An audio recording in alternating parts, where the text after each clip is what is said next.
What's up, everybody? It's your boy Half Ounce.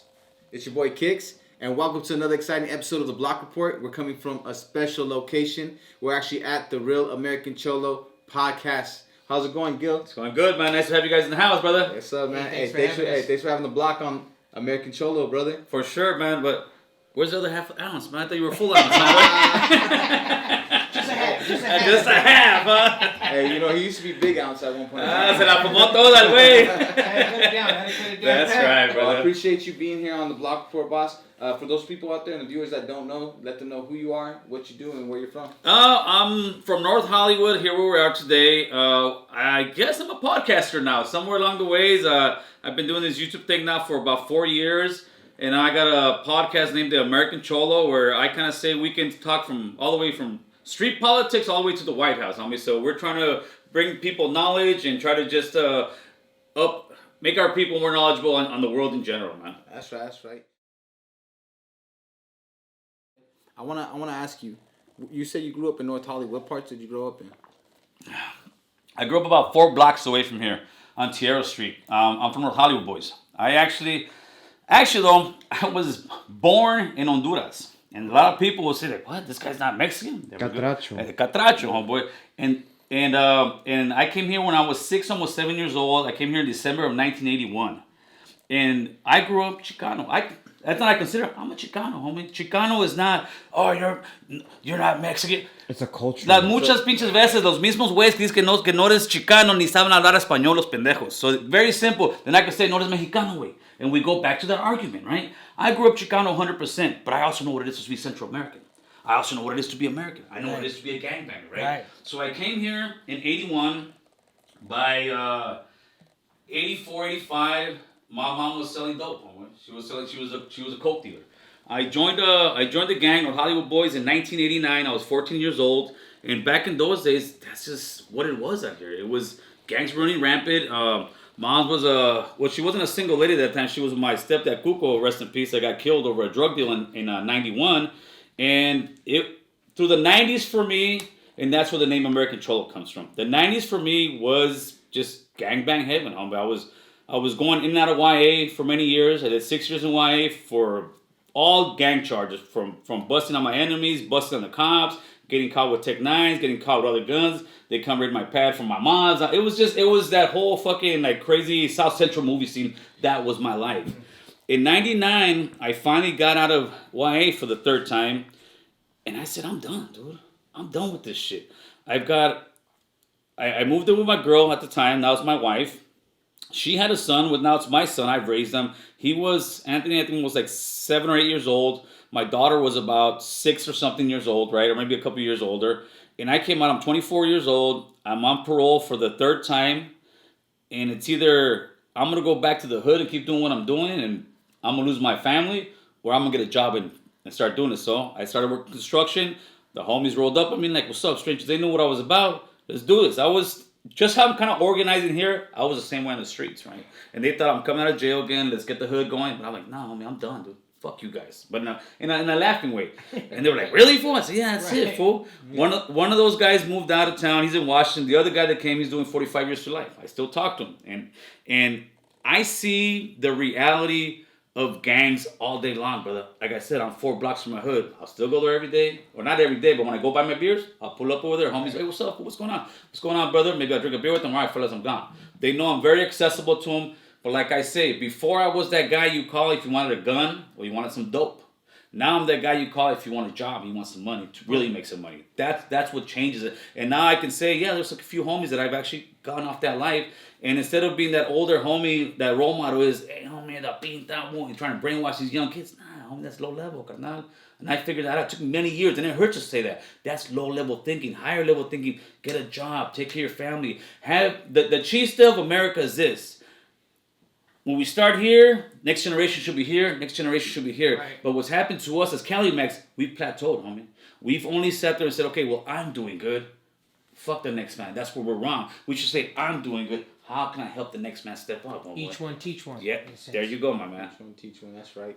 And that's what it is. Now, for you, as a whole person growing up, Did you have a high school that you were always? When people say where'd you go to school, I tell them I went to Yale. You went to Yale University? No, I went to jail, homeboy. Nah, carnal. I got. Listen, this was my thing. I got kicked out of I got kicked out of Reed. I got kicked out of Madison Junior High. After that, I went to high school for all of maybe like 3 months. Okay. And then after that, I got kicked out of the whole LA school district. I could not go to school in LA County at all. And by the time I was 16, that's when I caught a case for that was assault on a firearm on a police officer, assault on a firearm on 2 other gang members, enemies of mine back in the days. I did about 2 years on that one. Got out for a little bit less than a year. Got caught with a Tech 9. Did another 2 years. So I was in jail 91, 92, 93. Got out for a little bit. Then I got back in 94, 95. 96 got off for a little bit. And then got busted again with 2 more straps and dope. 97, 98, 99. And then I'm finally out. So all that time wasn't really no schooling, brother. It was just, the schooling was the school of hard knocks. It was how to become a better gangbanger. That's what it was, especially in the youth authority. And the youth authority was either, if you don't know how to fight, you're gonna learn how to fight. You're gonna learn how to take an ass kicking, or you're gonna learn how to be a little bit more sophisticated. It wasn't somewhere where you go to become a better person. It's somewhere you go gladiator to. school. Yeah. It's where you go and you become a hardened criminal. And I definitely saw the difference from when I first went into YA to when I was getting out. In 96, I would say that was the peak years of my gangbanging. And I was a monster out here, brother. All the homies will tell you. And I can say this because I still live in my hood. There's some fools that say that, but they're living somewhere else. And if I was lying, they'd pull up my house all day long. Hey, why you firing up? But fools know. Because fools see me now, and they're like, out of all motherfuckers, you're the one that made it. Because they knew I was out there pushing that fucking line because I was pissed off. I thought everybody was a killer. I thought everybody was about it. And I found out soon after being in and out for so many years that it's a very small percentage, homeboy. And the rest of the guys are just in it for the ride. It's a facade. It's a facade, homeboy. And now instead of pushing that gangbanging line that I used to push, I'm pushing that blue collar work. I'm pushing that political line. I'm pushing, hey, fool, let's bang with this because the pen is so much mightier than the sword, homboy. Can't they rise up? Power of mind, homeboy, for sure.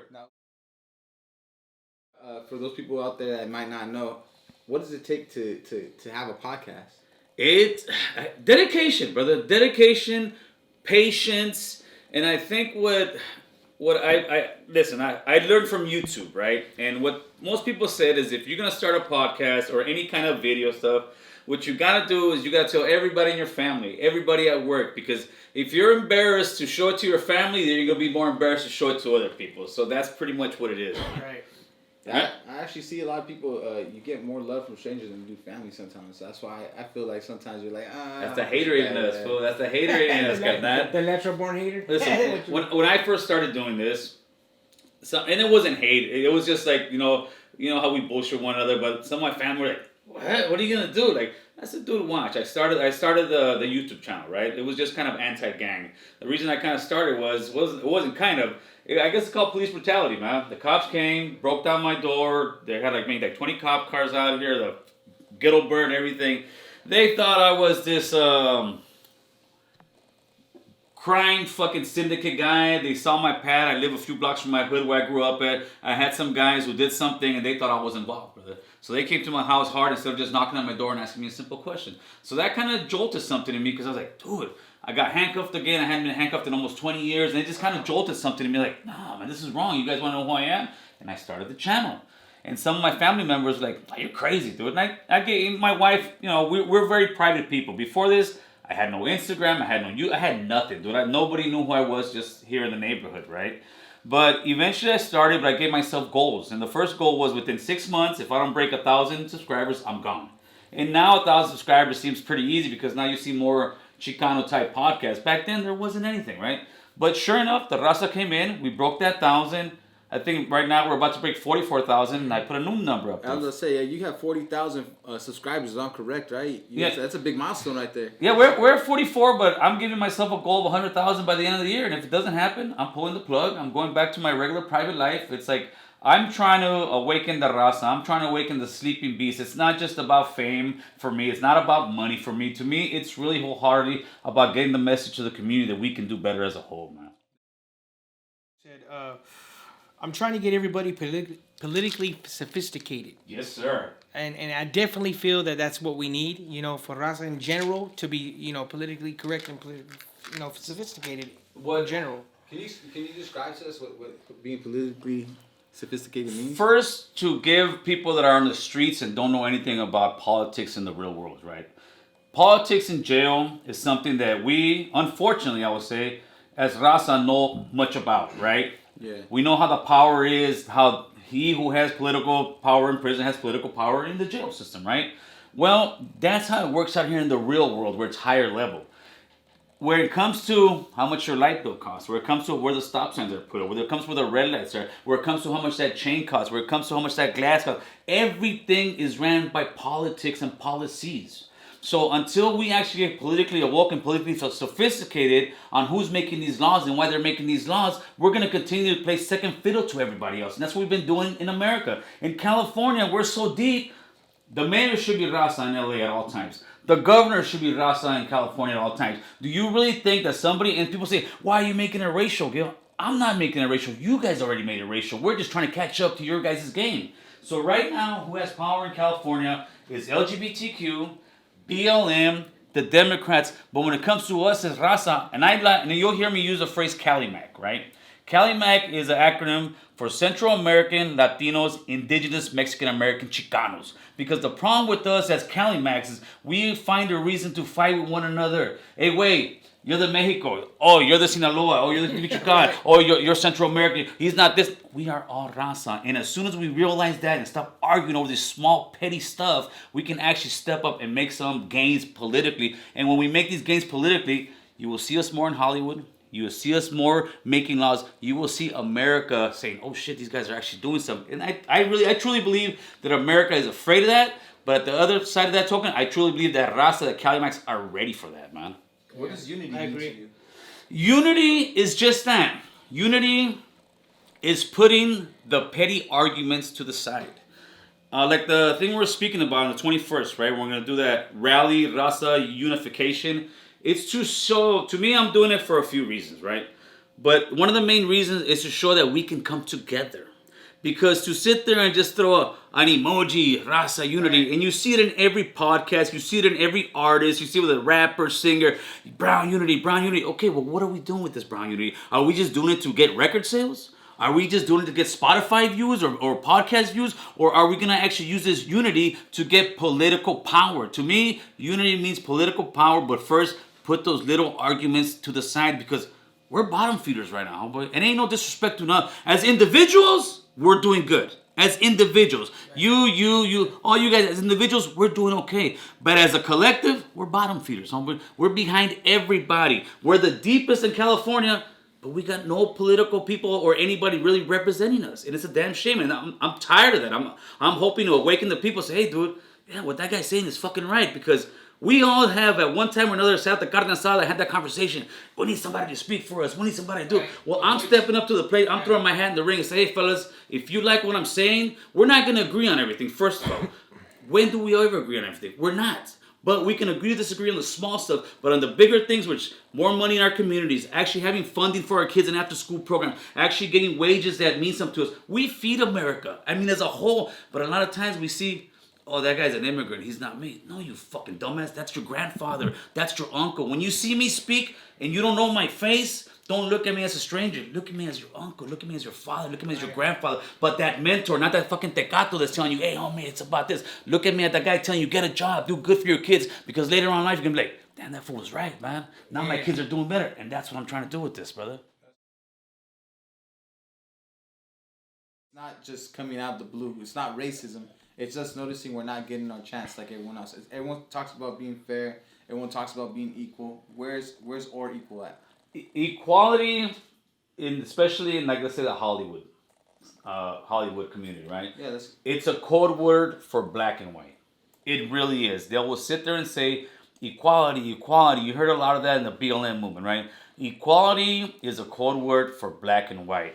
Turn on all your regular channels. Over here will be from 2 to 13, right? Without cable. Every single one of those main network channels, it's either going to be a black, white, LGBTQ. Why? Because they're pushing their agenda, homie. They're pushing their agenda and they're saying equality all the while leaving the brown out of it. Why? Because we stay quiet. The squeaky wheel gets the attention. And as long as we continue to get quiet, and the reason I believe also we stay quiet like that is because of our elders. It was no fault of their own. My mom would tell me the same thing. hey, don't make any noise, especially they're illegal, they're doing something illegal, you know. And a lot of our people that came here, the first generations, they're illegal people, so they're like, shh, they don't want to get deported. But we've been here so many generations now. We're not illegals anymore. There's still a small percentage, but people like us, no, we can use our voice. And until we use that voice, we're still gonna be in the back of the sets. We're gonna be setting up the sets, just like let's say we're picking people's food. We're gonna have to pick your food and do all that, but we're not good enough to be on your guys' movies, man. So let me ask you this. So so that's the reason why you feel that we are, in a sense, so behind. Yes. Why do you think we're only good enough to be casted for inmates in Hollywood? And villains. We're only seems to be, when we do a movie, if we see any homie make it, he's an inmate, he's a narco, he's something of the bottom of society, where he's not, like, even I brought up the other day a superhero. Remember Suicide Squad? Yes. Do you remember the Pintero superhero guy that turned to fire? Right. You know, he couldn't just be a regular dude. He had to be an inmate in the pen that was a superhero. Because Why is that? this is what it is. Because Hollywood has not told our stories. And Hollywood has a huge influence. He who controls the narrative controls the whole story, right? In Black America now, and I use them just because they're doing such a great job of pushing their narrative, right?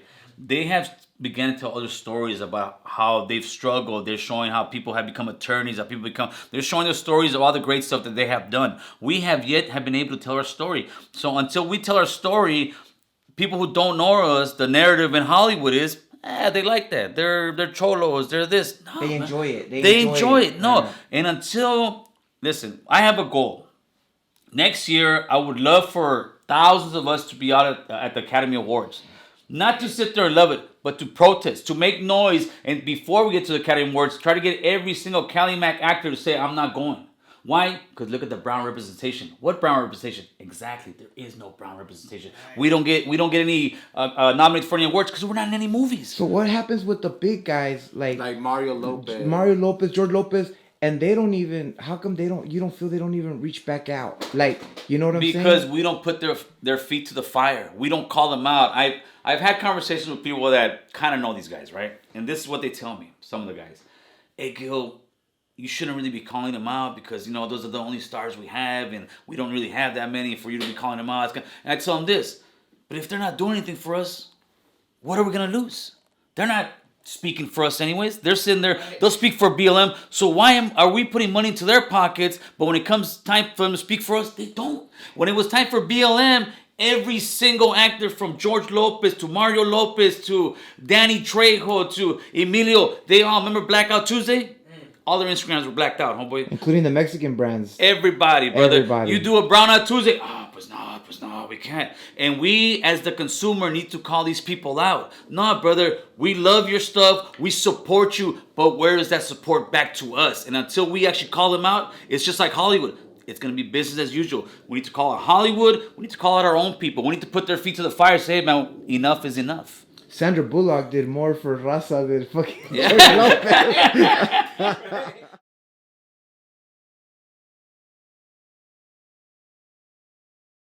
So what do you think? What do you think about family? Like, is family like number one on you? What goes first? It's God, family. What order does it go? To me, family first, brother. Family above all.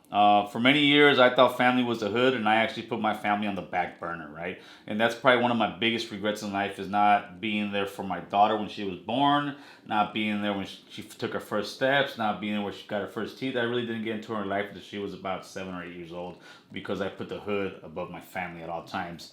And then I realized that, no, man, time is very short, time is very precious.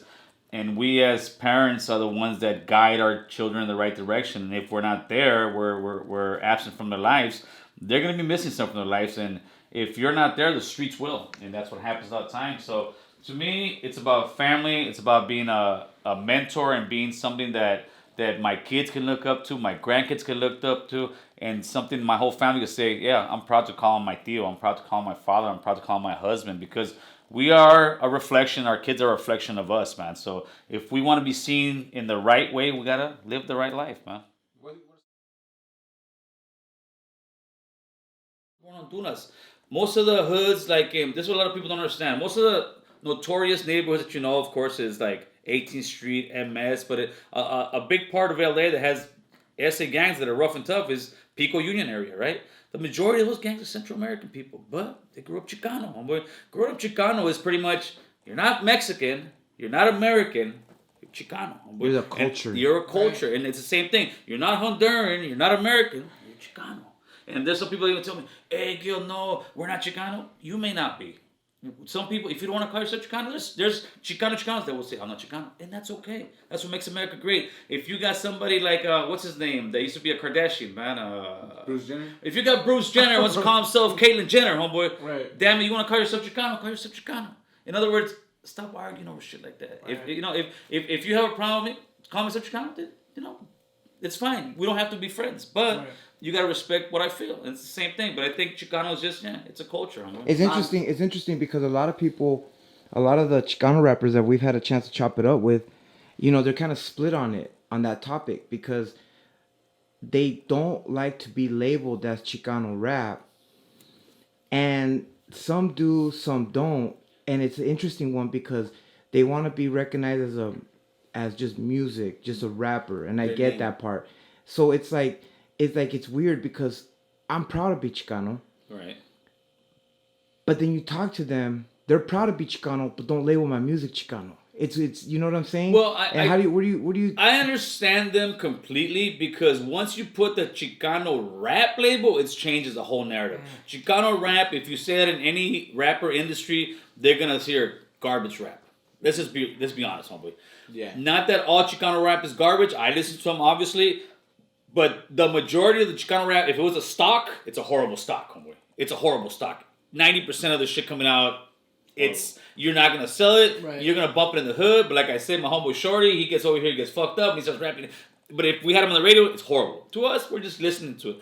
And I think that's what people run away from, because everybody and their mama wants to be a rapper. Every hood has a rapper. Right. Everybody has that video on Beast, whatever shit is. Latin Beast. Right. Everybody has the same chick wiping her ass. With her ass, with the rent money out there and all that. But the reality of it is, they're not all great rappers, and I think that's what people run away from, and that takes away some good Chicano rappers. Right. It really does. It's oversaturated. Right. It's way oversaturated, right. And that's why I think some people run away from that. And I feel like in the community within Raza, and I say Raza because I get confused, because I don't know how to. Some people were Latinos, to some people were Hispanic, to some people were this, so and it gets complicated. And that's why I said Cali Mac, homeboy, throw all that shit in there. Let's stop arguing over it. That's exactly why I said Cali Mac, Central American Latinos, Indigenous Mexican American Chicanos. Let me try to school you guys on something. The reason that LGBTQ started LGB, then it went to T, then Q, now it's even fucking plus, because they sat around a table somewhere. I don't know where, I don't know when. But they sat around a table, a lesbian, a gay, I'm not gay, I'm not this, I'm tired. So they say, you know what, let's stop arguing over this fucking stupid shit. Let's find an acronym that puts us all in that umbrella. They put themselves in that umbrella and they became a strong-ass army. And that's what we need to do, because sometimes people say, Gil, what raza? Yeah, but somebody else, they hear raza, they think Chicano, I'm not Chicano. Right, right. And that's why I'm coming up with, I'm coming up with Cali Mac. That's what I've got. If somebody come up with something better, if you want to add something to Cali Mac, add whatever you want. I don't care. Cali Mac Plus. What is Latinx? Latinx is just a fancy way of saying Latin gay. Oh wow! Straight up, almost. Straight up, because the X stands for non-binary. In other words, I am not Latino, I am not Latina. So in other words, they're trying to come into our thing, and sadly, you got some of these stars come out to say, "Oh, Latin, the X stands for non-binary. It means I'm not Latino, I'm not Latina." In other words, they're pushing the LGBT stuff on us. You want to do it, LGBTQ, get your money. But the problem is we don't represent ourselves. We got too many people representing us and saying, no, you're going to be this. No, you ask 90%, they've done studies that, I think like 97% of Raza, Chicanos, whatever, say, I'm not Latinx. I'm a Latino, I'm a Chicano, I'm a Chicana. All of a sudden we can't say we're men and women? Come on now. Right. We weren't talking about gangs. We weren't talking it was weakness. It's this and that, hey, homie, this is what we do. But that was wrong, and we were wrong. I was blind just like everybody else before me We thought it was about gangs. We thought this is the code, and at the end, we're looking for what it is. There is no code. There is no honor among thieves and killers. So instead of going down that, if you want to go down that gangster route, get your money, dude. Get your money. Play that game. Right. Good luck, homeboy. Let me know how it works out for you, because I already know how it's gonna work out for you. It's gonna work out horrible for you. I'm trying to say, hey, homie, step off that game. Come to the real game. Right. This is the ladder. Like I just did a video, and some people got offended by it. It was called, I called it gangs are low level. I'm like, gangs are low level. What do you mean? Gangs are bottom of the barrel. People up top are looking at gang members, whether you're white, black, brown. Psh, look at these fools, man. They over here fighting for a block they don't even own. And we've been hearing that forever, but we never really got the concept. But now when we go to neighborhoods that we grew up in, we're getting kicked out. And we're not getting kicked out by other gang members. We're getting kicked out by people with a pen saying, hey, you're evicted. Hey, your rent went from $1,200 to $2,500. They're kicking us out with the money, with the playbook. And we all the while are still stuck on that shit that this is my barrio. This ain't your barrio. Look at Echo Park. Look at Echo Park. Well, yeah, Echo Park. Echo Park. Look at Echo for Park. Sure, for look sure. At Echo Park. Go ahead. Put it this way. We're so quick to claim the hood, but we're not quick to buy in the hood. We're not fighting the right fight. We got the fight in us. We got the structure in us, but it's about us actually coming together and sitting down at a table like this and saying, all right, what is the plan? Because until we do that, again, we're going to stay stagnant for the next 20 or 30 years, brother. And as a whole community, we're stagnant right now. We're good individually all day long, but it doesn't look like I'm fucking starving.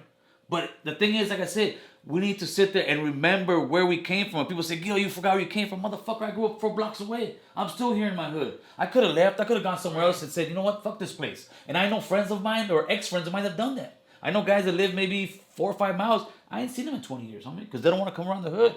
But to me, I was part of the problem. No ifs, ands, or buts about it. Now I want to be part of the solution because I know those problems. I know what it is to be fucking doped out. I know what it is to be on the streets. I know what it is to have no self-esteem and think I'm a piece of shit in life. And for many years I thought, fuck my life, so fuck your life. But I figured out, man, I was wrong. We all have feelings. There's mothers out there fucking crying. There's guys in prison that are wasting their lives away because of something that we thought was fucking glorious and great, and it wasn't. The glory is being out here in the streets, hustling, grinding, and stepping our game up, brother.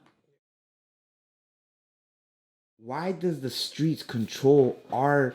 It seems like we're more influenced by the streets and the hood culture than any other culture. Don't get me wrong. The Samoans got Bloods and Crips. The Asians got Bloods and Crips and gangs. But it seems like it's northern. It's like but with us, like some people won't go past Bakersfield. Right. And then the Northerners, like in Texas, Southern Cali don't want to deal with Texas, and don't you dare get caught up in New York with the Latin Kings. I mean, Chicago and all that shit. Why are we so influenced to the point where it like hinders us? I think it breaks down to it was so much prison influence back in the 80s, back in the 90s, back in the 2000s. But that itself is starting to fall apart for reasons I won't even get into. But we were raised that way, brother. We were raised unlike any other race. We were raised, hey, homie, you're gonna go to the Pinta. I'm in YA lifting, like, I'm going to the joint. It was just a normal thing for us. We thought you get 2 kids, right? They're both the same age. They're both the same area. They could be twins, homie. I could have one child grow up in the hood, one child grow up in Beverly Hills. The kid from Beverly Hills goes to prep school. In the summertime, he gets in the jet. He goes out to New York. He goes out to the Hamptons. To him, that's a normal life. That's just what you do. His next thing, he's going to go to college. He's going to step up. He's going to run a business. You get his twin that grew up in the hood. You're going to go to camp. You're going to go to YA. You're going to go to prison. This is your reality. And for so many decades, those are the realities those guys were living. That's going to be normal to them. And for us, it was the same thing. The older homies were teaching us about going to jail. They were making it like, oh, this is what you're doing. We thought that's what it was. And we did a great job at it. But now you fast forward 50 years from the 70s to now. Look at the outcome we had. The payback was horrible. And I think we as older guys are finally figuring that out. And we're finally coming out and saying, this is what it is. And I think I was one of the first homies that said, hey, dude, this is bullshit. Let me throw it out there. And people, when I first came out, they were like, wait a minute, who the fuck is this guy? What is he saying? They were. Right. And they're, he's going to be white. Homie, you can run my make any way you want. Stranger from the Hollywood boys, homie. So I'm using my old, let's say, reputation Not to say I'm a badass, but to say, all right, this fool's been there, so he ain't lying. And if I am lying, fuck, let me know where I'm lying at. That's a fucking dead-end job, homie. That's a dead-end life. And for us to continue in 2022 to live that life is to be suckers, homie. That's what it is. Before we go, I do want to ask that if you could give the youth, somebody that's maybe coming up into the podcast themselves, some type of motivation, what would it be? It would be just get a camera, get your phone, and just start talking, man. One thing is, talk from the heart. Don't bullshit. Don't lie. Don't try to be something you are not, because then you're going to have to keep that persona going on. Sit there and tell the truth. Like when I first started doing this stuff, and I was a little sketchy, and I would tell guys in my interview, listen, homie, one thing, dude, just don't lie. Don't hype it up. Don't bullshit up. Right. Just tell it what it is. Be authentic, because eventually people, they're going to come for you, dude. They're going to come looking to fucking knock you down, because that's what we do. They're going to come and sit there and tell you, oh, you're not this, you're lying here. And you keep saying the same shit in all your interviews. Yeah, because it's the same life. Wait, you want me to make something else up? Yeah. This is what happened in my life, homie. Right, so to me, it's just do it. And if you're starting a podcast, like I said, share it with your family. Share it with everybody at work. Because if you're embarrassed in front of your family, you think you're not going to be embarrassed in front of 1,000 people? Wow. You got to break out of that shell. You got to break out of that shell.